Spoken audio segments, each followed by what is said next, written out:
अभी हमने देखी थी ट्रांजिएंट इक्वेशन। हमने देखा हमारा ट्रांजिएंट फ्लो रेजिम कैसे रहता है, और हमने देखी ये वाली जो मेरी इक्वेशन थी, ये वाली ये ट्रांजिएंट इक्वेशन कैसे बनी थी। मेरी बनी क्या थी, मैंने डायरेक्ट लिख दी थी, उसको डेरिवेशन करके लिखते हैं किसको, जो मैंने एक ट्रांजिएंट की कंडीशंस बताई थी और डिफ्यूजिविटी इक्वेशन में डाल के हम ड्राइव करके लिखते हैं। अब इस वीडियो में बहुत सारे लोगों का ना कंसर्न रहता है कि ये जो होता है ना मेरा डार्सी यूनिट्स में होता है, ठीक है। रिजर्वोयर में आप पढ़ेंगे डार्सी यूनिट्स, उसमें मेरा होता है ये डार्सी यूनिट्स, ये सारा कंटेंट। पर मेनली हम कौन सी यूज करते हैं, फील्ड यूनिट्स। अब उनको इससे फील्ड यूनिट्स में कन्वर्ट करना नहीं आता, या गेट एग्जाम में ज्यादातर कौन सी यूनिट में पूछ लेते हैं, डार्सी या एसआई में, ठीक है। अगर आप पिछले साल के पेपर उठा के देखोगे वो ये वाली इक्वेशन तो याद कर लेते हैं जो मेरी फील्ड यूनिट्स होती है, फील्ड यूनिट्स वाली इक्वेशन तो वो याद कर लेंगे, पर भाई ये भूल जाते हैं वो, या फिर फील्ड यूनिट्स से उनसे वापस किस में नहीं आती, डार्सी में नहीं आती, तो उनका वहां पे 2 नंबर पे क्या लग जाता है, खत्म हो जाते हैं उनके दो, जो जितने का भी नंबर होता है, और सिंपल कन्वर्जन रहती है वो खत्म। और सबसे तगड़ी मिस्टेक्स होती है इसमें, अगर आपको यूनिट कन्वर्जन याद भी है ना, तब भी आंखें खोल के डालनी है मेरे को वैल्यूज। कई बार ऐसे हो जाता है यूनिट कन्वर्जन करने पे ही सबसे ज्यादा कैलकुलेशन मिस्टेक होती है, क्योंकि एग्जाम में जब बैठते हो ना, सबसे ज्यादा प्रेशर रहता है आपके ऊपर। उस प्रेशर को मैनेज करना है बस, उस प्रेशर को अपने एग्जाम पे नहीं लेके आना, उस प्रेशर को अपने एग्जाम जब अटेम्प्ट कर रहे हैं उसके ऊपर नहीं लेके आना, ठीक है। शांत रहना है, शांत रह के मेरे को कैलकुलेशन करनी है। तो अब मैं जो ये मेरी डार्सी यूनिट थी, इसको मैं फील्ड यूनिट में कन्वर्ट करके बताता हूँ कैसे होता है, ठीक है। अब एक और बात, अब जैसे कि मेरी कोई भी इक्वेशन है और मेरे को फील्ड यूनिट याद है, क्योंकि ज्यादातर मेरे बच्चे क्या याद रखते हैं, फील्ड यूनिट्स, ये वाली इक्वेशन नहीं याद रखते, डार्सी यूनिट, फील्ड यूनिट। अब फील्ड यूनिट याद है और उसने यूनिट्स बदल दी वहां पे, आपको एक इक्वेशन याद है फील्ड यूनिट वाली, और उसने वहां पे क्या बदल दिए, कन्वर्जेंस बदल दिए। तो 2 तरह के तरीके होते हैं भाई मेरे अटेम्प्ट करने के, या तो मेरा जो फील्ड यूनिट वाला फॉर्मूला है उसको वापस से लेके आओ, किसमें, जैसे अभी मैं ये डार्सी यूनिट वाला फॉर्मूला फील्ड यूनिट में लेके जाऊंगा उस तरीके से, या आप डायरेक्ट इनपुट कर दो, जैसे मेरी वैल्यूज है और उसमें मेरी जाती है फीट में, मान लो रेडियस है, मान लो हाइट है, वो मेरी जाती है किस में, फील्ड यूनिट्स में, फीट में, पर गेट के पेपर में किस में आ गई, सेंटीमीटर में, वैल्यू किस में आ गई, सेंटीमीटर में। मान लो आई 440 सेंटीमीटर, और मेरे को पता है मेरे को एच किस में डालना, क्वेश्चन में जो मैं यूनिट इक्वेशन याद करके गया हूँ उसमें मेरे को फीट में डालना है, तो इसी को कन्वर्ट कर लो फीट में। 40 डिवाइड बाय 30.48, क्योंकि एक फीट में कितने सेंटीमीटर रहते हैं मेरे, 30.48 सेंटीमीटर। कन्वर्जन से आपको याद रखनी पड़ेगी मेरा 1 फीट में कितने सेंटीमीटर रहता है, कितने उसमें रहता है, वो मैं बताऊंगा कैसे कैसे होता है। तो 40 डिवाइड बाय 30.48, ये मेरी किस में आ जाएगा, मेरा फील्ड यूनिट में आंसर आ जाएगा इसका, ठीक है। 30.48 ये मेरा किस में आ जाएगा, फीट में आ जाएगा। तो ये मेरे 2 मेथड रहते हैं, या तो फॉर्मूला कन्वर्ट करो या जो वैल्यूज गिवन है उसको कन्वर्ट करो। अब गेट के एग्जाम में मैं क्या प्रेफर करूंगा, और कौन से ज्यादा सबसे ज्यादा टाइम एफिशिएंट होगा, वो ये वाला होगा, वैल्यूज चेंज करने वाला, ठीक है। फॉर्मूले को चेंज नहीं करना, ये मैं चेंज करके दिखा रहा हूं, पर गेट के पेपर में अगर क्वेश्चन आए और उसमें मेरी यूनिट्स कुछ और दी हैं, 40 सेंटीमीटर दिया है और मेरे को फीट के अंदर पुट करना है, तो मैं इस सेंटीमीटर को फीट में कन्वर्ट करके उसको डालूंगा उसी फॉर्मूले में जो मैं याद करके गया, ठीक है। फॉर्मूला नहीं कन्वर्ट करना, 2 तरह की कन्वर्जेंस होती है, ये मेरा टाइम एफिशिएंट होता है, ये जल्दी से हो जाता है, इसमें हाथ भी जल्दी से बैठता है और कैलकुलेशन में मिस्टेक नेक्स्ट टू नेग्लिजिबल हो जाती है, ठीक है। तो अब इस इक्वेशन को हम किस में कन्वर्ट करें,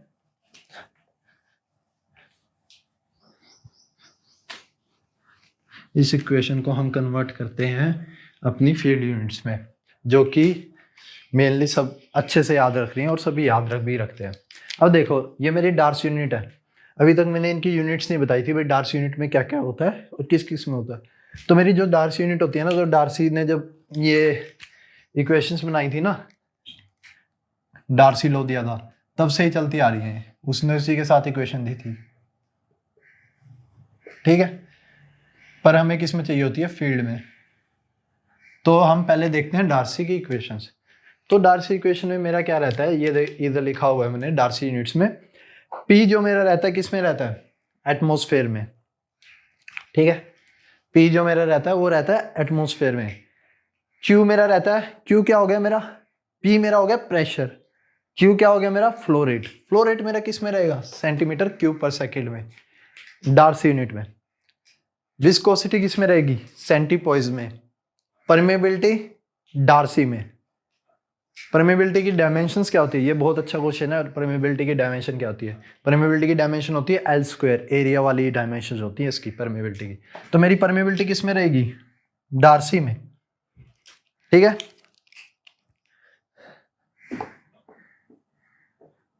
वन डार्सी मेरा होता है 10⁻⁻12 मीटर स्क्वायर। ओके, क्लियर है। डार्सी यूनिट में इस बार के टाइम पे जब डार्सी लॉ पढ़ते हैं ना, तब पढ़ते हैं डार्सी यूनिट क्या होती है। चलो उसमें जाते हैं। और मेरा टाइम मैं पहले डिस्कस कर चुका हूँ, मीटर क्यूब सेंटीमीटर क्यूब पर सेकंड, यानी सेकंड में होता है मेरा टाइम।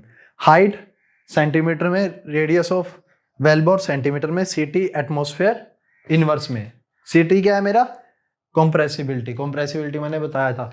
इसकी यूनिट्स क्या होती है, 1/प्रेशर, यानी प्रेशर इनवर्स, जो कि एटमॉस्फेयर इनवर्स है, प्रेशर में एटमॉस्फेयर। तो ये यूनिट्स रहती है मेरी किस में, डार्सी में। अब इन यूनिट्स को ना मेरे को किस में लेके आना है, फील्ड यूनिट्स में। फील्ड यूनिट्स जो मेरी बेसिकली चलती है, जिसमें मैं न्यूमेरिकल टेस्ट सीरीज में मैक्सिमम इसी यूनिट्स में देखूंगा। ठीक है, तो मेरी जो फील्ड यूनिट में होंगी वो प्रेशर किस में होता है, PSI में, पाउंड पर स्क्वायर इंच। फ्लो रेट किस में होता है, देखो फ्लो रेट होता है रिजर्वोयर बैरल पर डे, और सरफेस जो मैं बड़ा क्यू लूंगा वो stock tank barrel per day. इन दोनों में अंतर क्या होता है, इन दोनों में अंतर होता है मेरा,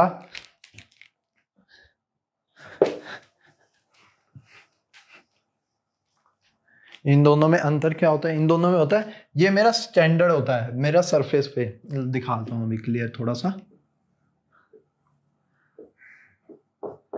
ये मैं थोड़ा ये वाला चीज डीप में बता रहा हूं क्योंकि मेरे को एक बंदे ने डाउट पूछा था, ठीक है, कि सर क्या होता है वीडियो लेक्चर रिकॉर्ड करते वक्त। ठीक है, तो मेरा यहाँ पे ऑयल रहता है, ये क्या रहता है, कंप्रेस रहता है। ऊपर इसके बहुत सारी चट्टाने हैं, रॉक्स है, ये मेरा क्या रहता है, कंप्रेस रहता है।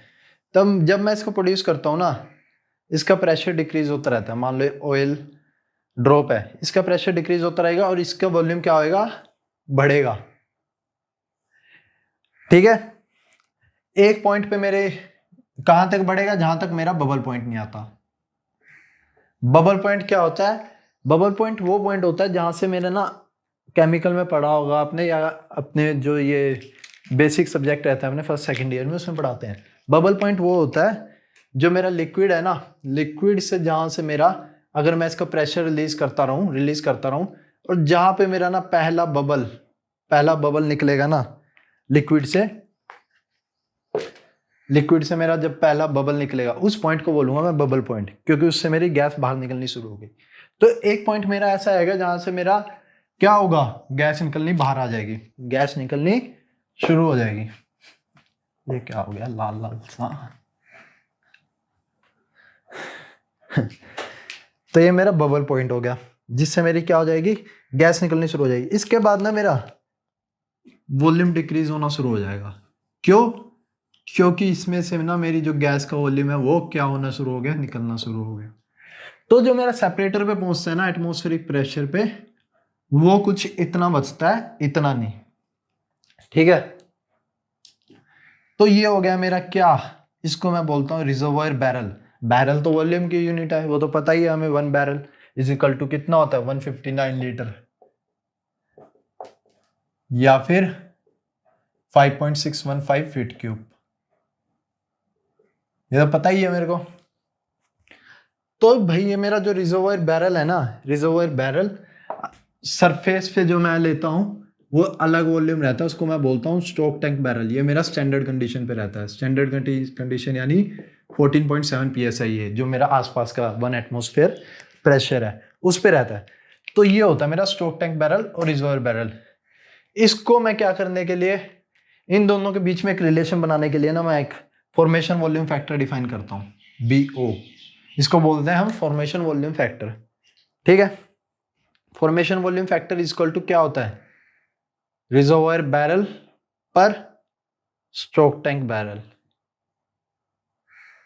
इसको कैसे डिसाइड करते हैं, ये डिसाइड होता है मेरा किस में, लैब्स में। लैब में मैं ऑयल का सैंपल लूंगा, उसमें मैं उसको एक प्रेशर पे कंप्रेस करूंगा और स्टैंडर्ड एटमॉस्फेयर इसका वॉल्यूम मेजर करूंगा, और नीचे ये रिजर्वायर बैरल डिवाइड बाय 14.7 इसको मैं डिवाइड करके और BO की वैल्यू निकालूंगा।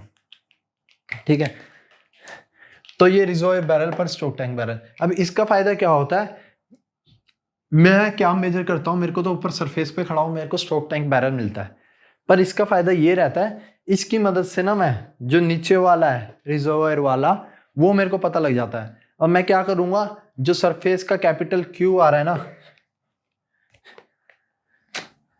जो सरफेस का कैपिटल Q आ रहा है उसको मल्टीप्लाई कर दूंगा BO से, तो ये मेरा रिजर्वायर बैरल पर डे में आ जाएगा। मेरे को पता लग जाएगा मेरा रिजर्वायर में, मान लो ये 5 है और ये 1.65 है, तो मेरे को पता लग जाएगा मेरा रिजर्वायर में कितना है, इनको मल्टीप्लाई करके। ठीक है, इतना क्लियर हो गया मेरा Q और Q में क्या फर्क होता है। कैपिटल Q में BO 1 से हमेशा मेरा ज्यादा रहता है, ग्रेटर देन 1 रहता है। और जैसे कि मैंने बोला कि बीच में बबल पॉइंट, तो BO का कुछ इस तरह रहता है कर्व, अगर देखोगे ना आप, BO प्रेशर, ये मान लो मेरा रिजर्वायर प्रेशर था PR, प्रोड्यूस करना शुरू करा, पहले बढ़ेगा फिर घटेगा, ये 1 होता है, 1 से नीचे नहीं जाता मेरा कभी BO। ये वाला ग्राफ कहाँ डिटेल में पढ़ते हैं, रिजर्वायर में पढ़ते हैं, ये रिजर्वायर का पार्ट है बेसिकली। ठीक है, तो मेरा जो फील्ड यूनिट्स रहती है वो हो गया Q reservoir barrel per day, capital Q stock tank barrel per day, mu centipoise, K milli darcy, mu मेरे विस्कोसिटी, सेंटीपॉइस सेम रहेगा, K पहले डार्सी था अब मिली डार्सी, मिली डार्सी यानी 1 darcy is equal to 1000 milli darcy. ठीक है, simple सा है, kg और ग्राम की तरह मिली डार्सी और डार्सी। T मेरा पहले सेकंड में रहता था, पर फील्ड यूनिट में सेकंड बहुत छोटी यूनिट हो जाती है, मेरा आर्स में लेंगे हम फील्ड यूनिट्स में। H मेरा सेंटीमीटर में रहता है डार्सी में, और फील्ड यूनिट्स में मेरा फीट में रहता है। वही कंप्रेसिबिलिटी मेरा क्या हो गया, प्रेशर के इनवर्स की यूनिट्स होती है, यानी PSI इनवर्स, उसमें एटमॉस्फेयर इनवर्स था। ठीक है, इतना क्लियर। अब कन्वर्जेंस, जो मेन कन्वर्जन है ना वो वेल टेस्टिंग में पढ़ते हैं, पर मैं आपको थोड़ा बता देता हूँ।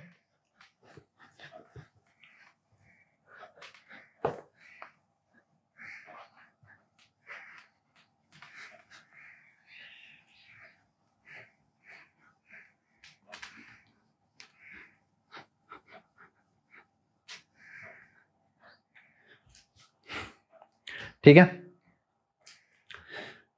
तो 1 PSI मेरा कितने उसके होता है, 1 एटमॉस्फेयर। ये यूनिट्स बता रहा हूं मैं, ये यूनिट्स नोट कर लेना, क्योंकि इसके बाद मैं रब करके यहीं पे कन्वर्जन करूंगा वो यूनिट्स को। तो मेरा 1 एटमॉस्फेयर कितने के इक्वल होता है, 14.7 PSI है। ठीक है, 1 रिजर्वायर बैरल पर डे या stroke tank barrel per day, क्योंकि बैरल तो मेरा यही रहेगा, बस ये एक स्टैंडर्ड पे हो जाता है और एक रिजर्वायर पे हो जाता है, BO से डिफरेंशिएट होता है मेरा। तो अगर मैं इसको लूं, ये मेरा small q, capital Q into BO, ये मेरा स्ट्रोक टैंक बैरल में पर डे में आ गया, ये reservoir barrel per stock tank barrel, ये दोनों एक ये रिलेशन हो गया। ठीक है, एक रिजर्वायर बैरल में मेरे कितने वो होते हैं, फीट क्यूब, ये मैंने लिखा था 1 reservoir barrel equal to 5.615 feet cube, 5.615 feet cube. ठीक है भाई, पर मेरे को रिजर्वायर बैरल को किस में लेके, अभी मैं कन्वर्जन दिखा रहा हूं, मैं कन्वर्जन कैसे होता है फिर उसमें डाल के बताऊंगा। तो रिजर्वायर बैरल पर डे को सेंटीमीटर क्यूब में लेके जाना है, फीट क्यूब में आ गया। एक फीट में मेरे कितने सेंटीमीटर होते हैं? 30.48 सेंटीमीटर। ठीक है, ठीक है भाई, 30.48 का होल क्यूब बैरल, ये stroke tank barrel per day में multiply by reservoir barrel per stock tank barrel. ठीक है, और डे को मेरे को किस में लेके जाना है? मिनट में, मिनट में या सेकंड में? हाँ, सेकंड में लेके जाना है। तो मेरा डे कितना हो गया? एक दिन में कितने घंटे होते हैं? 24। एक घंटे में कितने मिनट होते हैं? 60। एक मिनट में कितने सेकंड होते हैं? 60। ठीक है, तो ये मेरा क्या हो गया? QBO सेंटीमीटर क्यूब पर सेकंड। ये मेरी कन्वर्जन हो गई। ये मेरा रिजर्वायर बैरल से सेंटीमीटर क्यूब। अभी इसको होल्ड रखो, इस पे तो आते हैं। पहले ये देख लेते हैं। 1 darcy is equal to 1 atmosphere is equal to 14.7 psi। 1 darcy is equal to 1000 milli darcy. 1 hour is equal to 30 second. 1 feet is equal to 30.48 centimetre. ये 30 सेकेंड नहीं है भाई। 1 आवर इज इक्वल टू कितने? 60 मिनट एंड 60 सेकेंड, यानी 3600 second. Okay, 1 feet और 1 atmosphere 14.7 psi, वो उसको inverse करेंगे तो वही बन जाएगा। अब देखो, अब मेरे को ये मेरे डार्सी लो में है। अब इसकी कन्वर्जन करते हैं। बेसिकली ये वाली कन्वर्जन मेरी लगने वाली है। अभी इसकी कन्वर्जन करते हैं। ये मेरा किस में है? ये मेरा है डार्सी यूनिट्स में। अब देखो, इसमें मेरा क्यू किसके इक्वल है? क्यू मेरा इसमें 70 मीटर क्यूब पर सेकेंड। अब मैं इसमें कुछ इस तरह से चेंज करूंगा कि मैं अपना जो क्यू डालू, कैपिटल क्यू डालू, वो मेरा जाए stock tank barrel per day में। अगर मैं 2 stock tank barrel per day आ रहा है, तो अगर मैं 2 इसमें डालू ना, तो ऑटोमेटिकली सेंटीमीटर क्यूब पर सेकंड में ले ले। उसके आगे कोई फैक्टर आ जाएगा, वो फैक्टर उसको सेंटीमीटर क्यूब पर सेकंड में चेंज कर देगा, और यानी कि उसको डार्सी यूनिट में ऑटोमेटिकली चेंज कर देगा। तो मेरे को बेसिकली क्या निकालना है?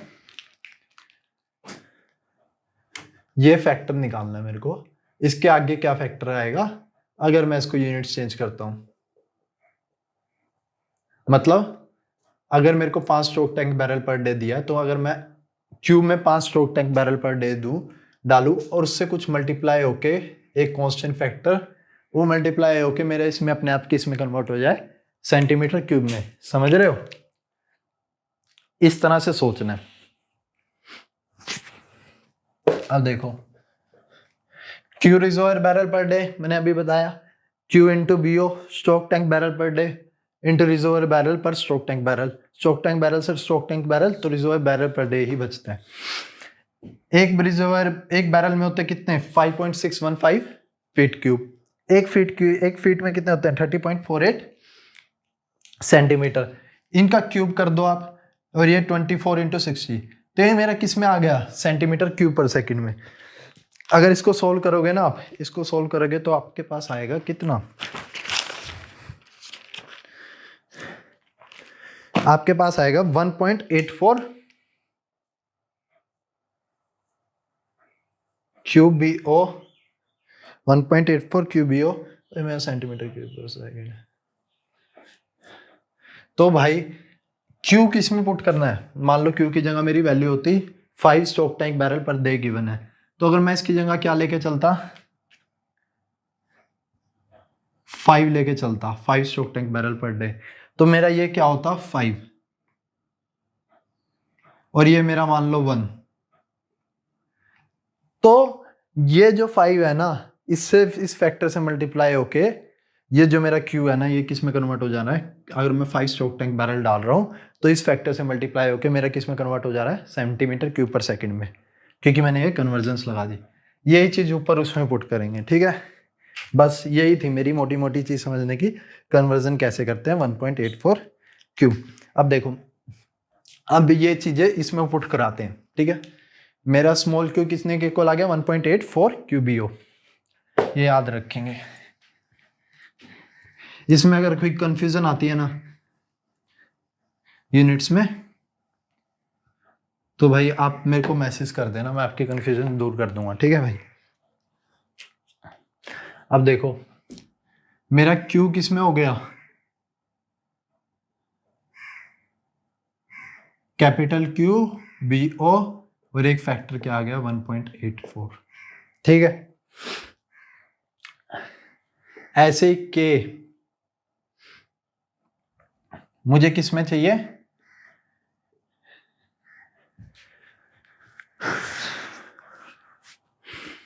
मेरा K किस में होता है, मिली डार्सी में।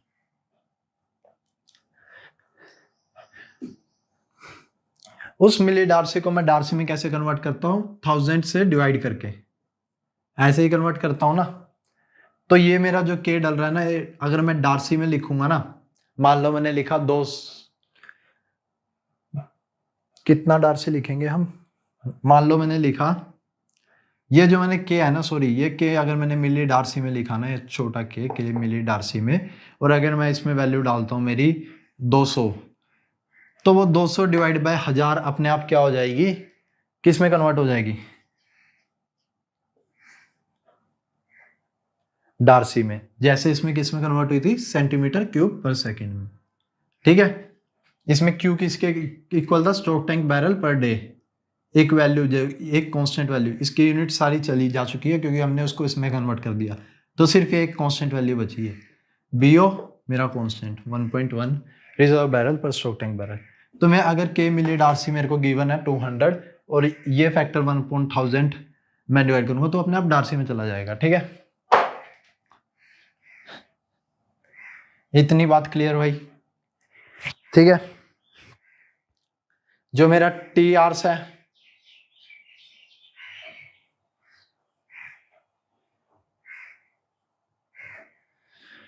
अब मेरे को क्या गिवन होगा, 3 घंटे। अगर मैं 3 घंटे इसमें पुट करूंगा तो ये किस में हो जाएगा, ये वाला टर्म किस में हो जाएगा, सेकंड में। वैसे ही जैसे मैंने सेंटीमीटर क्यूब पर सेकंड करा था। टी हो गया, RW 30.48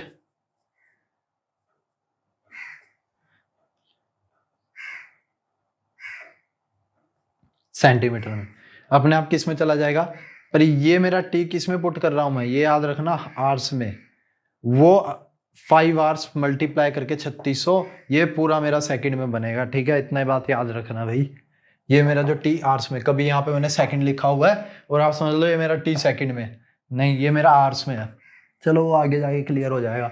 वैसे भी ये मेथड फॉलो मत करना गेट के लिए, थोड़ा टाइम इनएफिशिएंट रहता है। मैं गेट के लिए कौन सा मेथड फॉलो करता था, जो मेरे को इक्वेशन याद है उसी के अकॉर्डिंग मैं अपनी वैल्यू क्या कर लेता था, कन्वर्ट कर लेता था। जो मेरे को वैल्यू गिवन है, अगर फीट में गिवन है तो मैं किस में, सेंटीमीटर में, पर हमें उस इक्वेशन को कन्वर्ट करना है, ठीक है।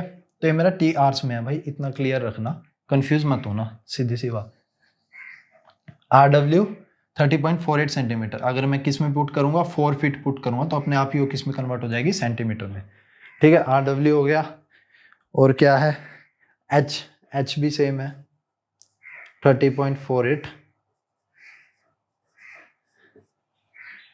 ये पूरा का पूरा टर्म किस में कन्वर्ट हो जाएगा, सेंटीमीटर में, ठीक है। PWF, अगर आप PSI में लिख रहे हो तो उसको डिवाइड बाय 14.7, वो किस में कन्वर्ट हो जाएगा मेरा, एटमॉस्फेयर में, ठीक है। सिमिलरली PI एंड PWF, ये दोनों एक ही बात हुई। CT मेरा क्या, CT मेरा इनवर्स होता है प्रेशर का, तो 14.7 ऊपर आएगा CT।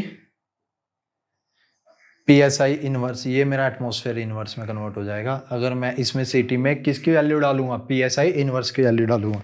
अब ये वैल्यू आपने नोट कर ली, खोल दो यार, 1 2 3 4 5 6 7, ये वैल्यू आपने नोट कर दी। अब बस कुछ नहीं है, अब यार अब कुछ नहीं बचा, बस सिर्फ पुट करना है मेरे को और आंसर निकालना। गामा की वैल्यू मैंने कितनी बताई थी पिछले लेक्चर में? गामा की वैल्यू होती है 1.781, कांस्टेंट रहता है क्या?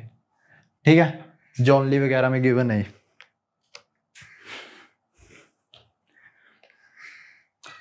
तो भाई ये इक्वेशंस आपने लिख ली होंगी, नोट बना ली होंगी, या इनको यहीं के यहीं रहने देता हूँ, मैं ये रब कर देता हूँ। ठीक है, ये रब करके वो इक्वेशन यहाँ पे लिखता हूँ। ओके, ये तो लिख लिया आपने सभी ने।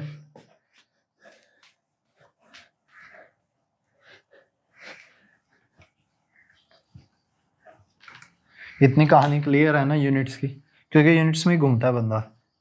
और मैंने आपको बता भी दिया, टाइम एफिशिएंट वही है जो हम बचपन से करते आए हैं।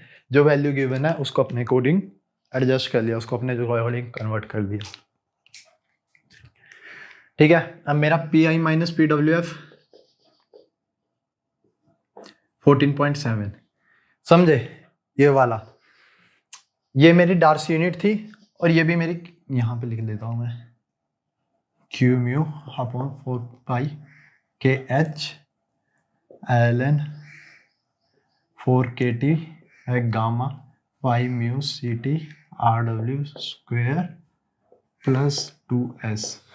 स्किन की तो मेरी कोई यूनिट नहीं होती, ठीक है, स्किन अभी इग्नोर कर देते हैं हम कन्वर्जन के टाइम पे। ठीक है, स्किन मान लो मेरी 0 है एसओएल की, अगर हुई कुछ +5 वो आगे हम ऐड कर देंगे। तो अब देखो पी आई, ये मेरा किस में था? एटमॉस्फेयर में, डार्सी यूनिट में। अब P I minus P W F 14.7 P S.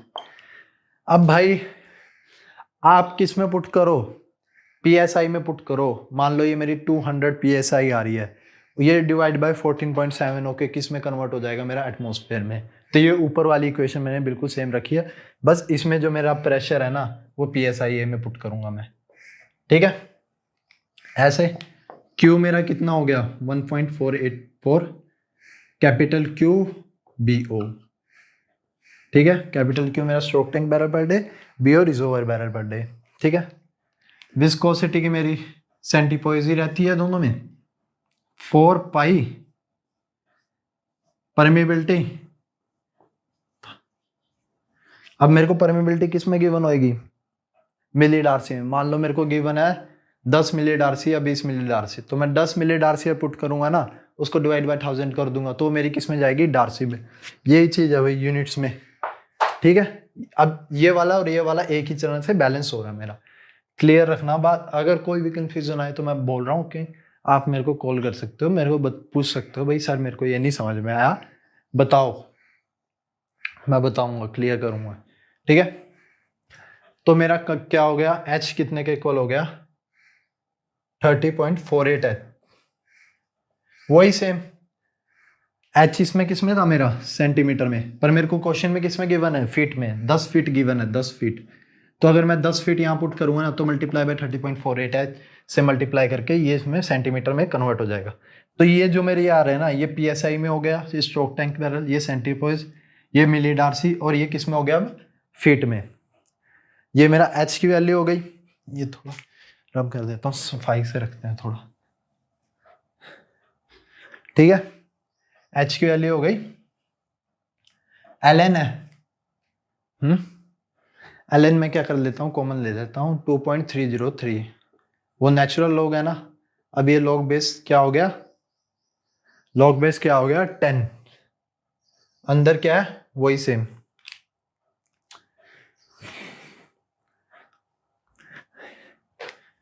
ये मैं रब कर देता हूँ, ये आप, मैं मान रहा हूँ कि आपने नोट कर लिया होगा, क्योंकि ये इक्वेशन यहाँ पे से अच्छे से आएगी फिर आपको इफेक्ट। ठीक है, इसमें कोई दिक्कत नहीं आनी चाहिए। अगर नोट नहीं किया तो पॉज करके नोट कर लो।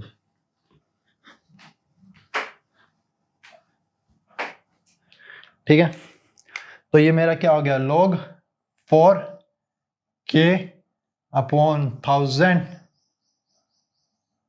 t कितना? 3600 t। यही था ना टाइम मेरा। अब मैं क्या करूंगा? आर्स में पुट करूंगा, तो इस आर्स मल्टीप्लाई बाय 3600 वो इसी में ही चली जाएगी मेरी सेकंड में, फॉर्मूले में। गामा की वैल्यू मैंने कितनी बताई थी? 1.781 5 म्यू, पोरोसिटी की कोई यूनिट नहीं होती, म्यू की कोई यूनिट सेम रहती है, सीटी 14.7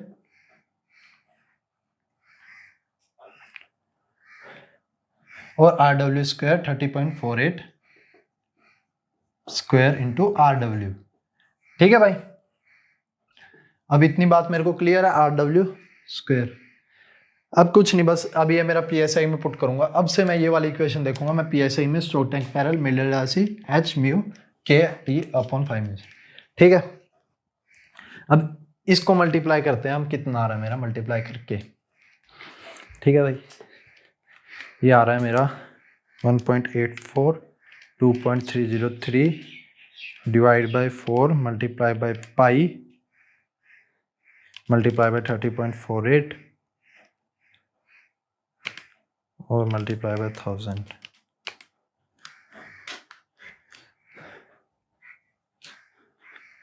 तो ये मेरा आ रहा है 11.063, ये वाले terms QBO mu by KH। ठीक है,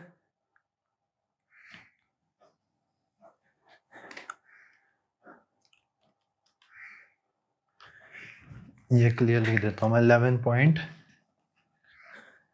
कितना आ रहा था 063, 11.063। ठीक है, इधर मेरा यही का यही था, PI minus PWF divide by 14.7 Q mu B। ये मेरे टर्म्स अलग हो गए। अब ये किस में है, stocks tank barrel, reservoir barrel plus stocks tank barrel, centipoise, मिलियड RC और 1 फीट में। ये कितना हो गया मेरा लॉग, इसमें ये चीजें अलग से लिख लेता हूँ, KT upon 5 mu CT RW square plus log of, क्योंकि मल्टीप्लिकेशन में है ना कांस्टेंट, तो log AB equal to log A plus B। तो ये मेरा कांस्टेंट हो जाएगा 4 मल्टीप्लाई बाई 3600। इनको मल्टीप्लाई करके मैं यहाँ पे लिख देता हूँ। तो ये हो गया मेरा 43600 divide by 1000 divide by 1.781 divide by 14.7 divide by 30.48 square. ठीक है, तो ये मेरा आ रहा है 5.92 इंटू 10⁻⁻⁴। ठीक है ब्रो, इतना क्लियर है, सिंपल ही वही मल्टीप्लाई करा। अब ये बदल देते हैं, ये निकाल देते हैं, ये भी इरेज कर देते हैं सारा।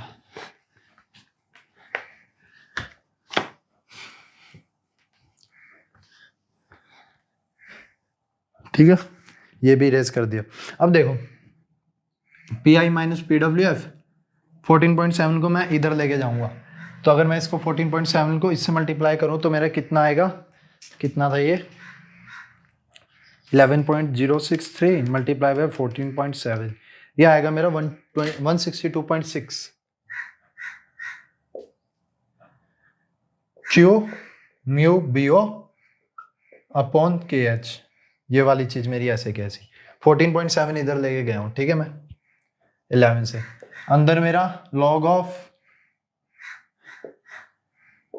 KT upon 5 mu CT RW square plus log of ये, अब log ऑफ इतना कैलकुलेट करते हैं, कितना 5.92 मल्टीप्लाई बाय 10 की पावर -4 का log बेस 10 -3.227 आ रही है, -3.227, या इसको हम -3.23 लिख देते हैं, जो कि मेरा लिखा रहता है। तो ये चीज होती है ना, ये इंपॉर्टेंट चीज है। ज्यादातर भाई मेरी बुक्स में क्या लिखा रहता है, मेरी बुक्स में यही वाली इक्वेशन लिखी रहती है, फील्ड यूनिट्स वाली, और ये याद भी रखनी है क्योंकि इससे मेरा हॉर्नर्स फ्लोट वगैरह बनता है। ठीक है, तो ये मेरा ट्रांजिएंट स्टेट हो गया, ट्रांजिएंट स्टेट की इक्वेशन हो गई। ट्रांजिएंट स्टेट अब मेरे को पूरा अच्छे से क्लियर है। स्किन, अगर हम स्किन भी रख लेते ना,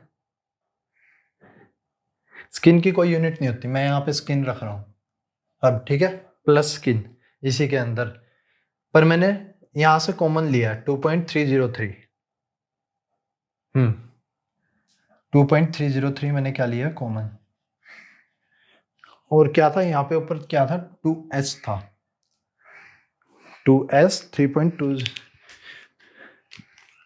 2 डिवाइड बाय 2.303, हाँ ये 2s था मेरा। अगर आप देखोगे ना पीछे क्वेश्चन में जाके, तो अगर मैं इसको रखूँ ना यहाँ पे, तो मेरा ये प्लस 0.87, इन दोनों को डिवाइड कर दूँ 0.87s आ रहा है स्किन। तो ये मेरी पूरी ट्रांजिएंट इक्वेशन हो गई, और ये इंपॉर्टेंट है स्किन।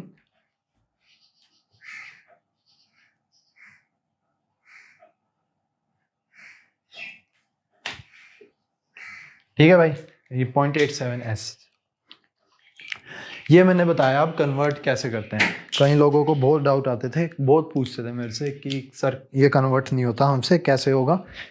तो अब भाई क्लियर है मैं कैसे कन्वर्ट करता हूँ अपनी डार्सी यूनिट से फील्ड यूनिट में कैसे आता हूँ। अब इसमें आप PPSI में डालोगे, स्टोक टैंक बैरल में डालोगे, सेंटीपोइस में डालोगे, रिजर्व पर स्टोक टैंक बैरल में डालोगे, मिली डार्सी में डालोगे, फीट में डालोगे हाइट, और टाइम डालोगे मेरा किस में, आर्स में, और ये PSI इनवर्स में CT। बाकी फाई और पोरोसिटी की कोई यूनिट्स नहीं होती, विस्कोसिटी सेंटीपोइस।